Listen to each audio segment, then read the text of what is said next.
یہ سونے والے بھائی اگر کہیں بیٹھے ہوں تو جی آواز ایکو یہ تھوڑا کم کر دیں، آواز بالکل صاف فرما دیں۔ عزیزان گرامی، ماہ رمضان کے اندر دنیا سے جانا یہ سب سے بڑا سبب ہے جنت میں جانے کا، ماہ رمضان کے اندر۔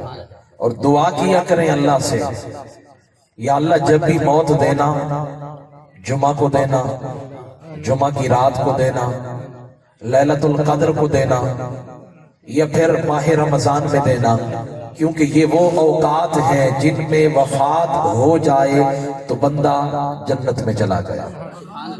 اور اس پر میرے پاس احادیث مبارک ہے جو میں آپ حضرات کے سامنے رکھنے لگا ہوں۔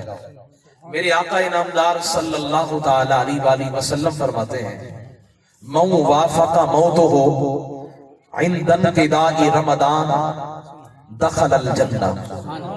فرمایا وہ شخص جو ماہ رمضان کے اندر روزے رکھ رہا تھا، روزے کی حالت میں تھا، روح قبض ہونے کا وقت آ گیا، اللہ سے ملنے کا وقت آ گیا، ہاں جی دنیا سے جانے کا وقت آ گیا، تو میرے آقا انعامدار صلی اللہ تعالی علیہ وآلہ وسلم فرماتے ہیں، فرمایا اگر روزے کی حالت میں ماہ رمضان کے اندر موت کا بلاوا آ گیا، اللہ کی طرف سے بلاوا آ گیا، اور اسی حالت میں وہ دنیا سے چلا گیا، تو فرمایا شک نہ کرو دخل الجنہ، وہ جنت میں داخل ہو گیا۔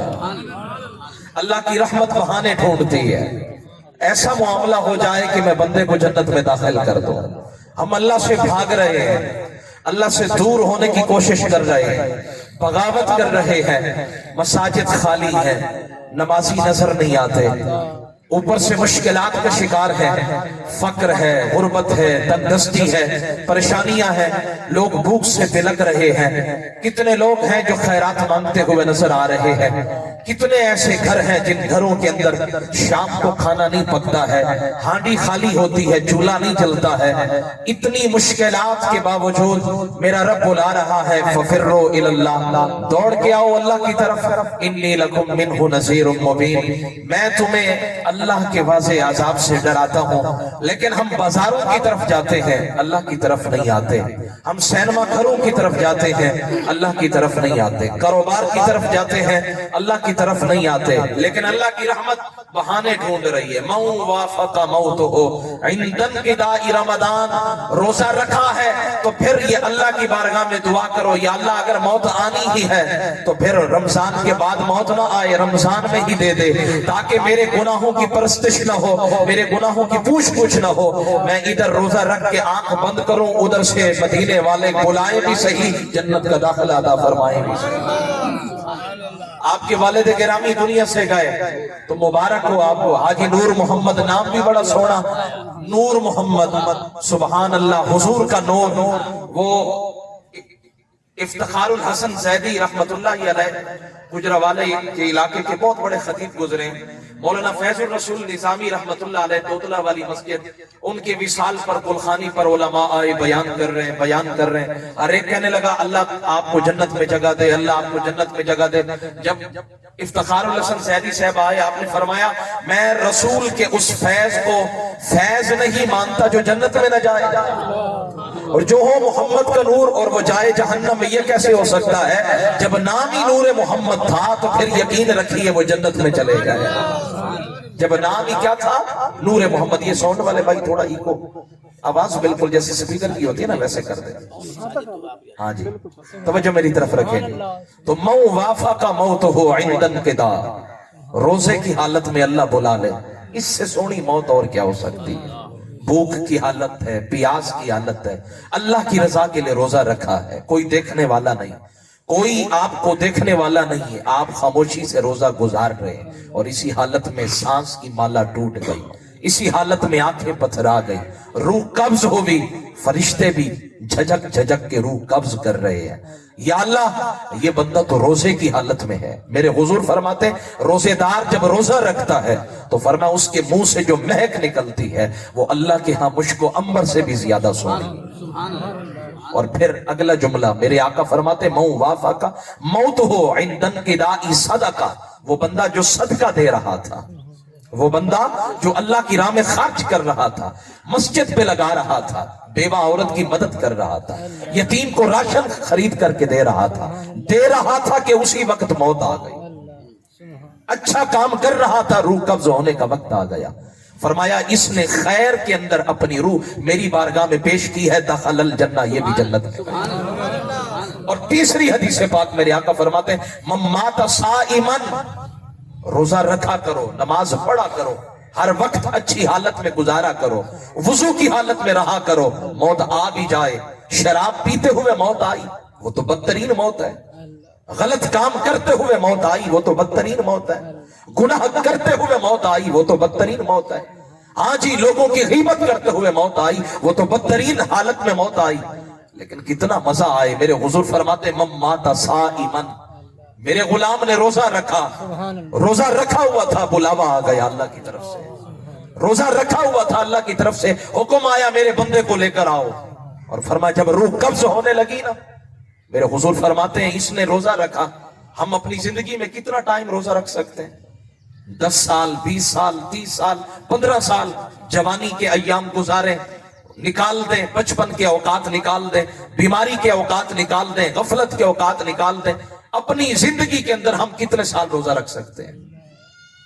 لیکن فرمایا جس نے روزے کی حالت میں اپنی روح اللہ کے حضور پیش کی، اوجب اللہ لہ الصیام الی یوم القیامت، قیامت تک کے لیے ہر دن کا روزہ اللہ فرماتا ہے میرے بندے کے حق میں لکھ دو، ہر دن کا روزہ، ہر دن کا روزہ، اس نے قیامت تک روزہ رکھا ہے۔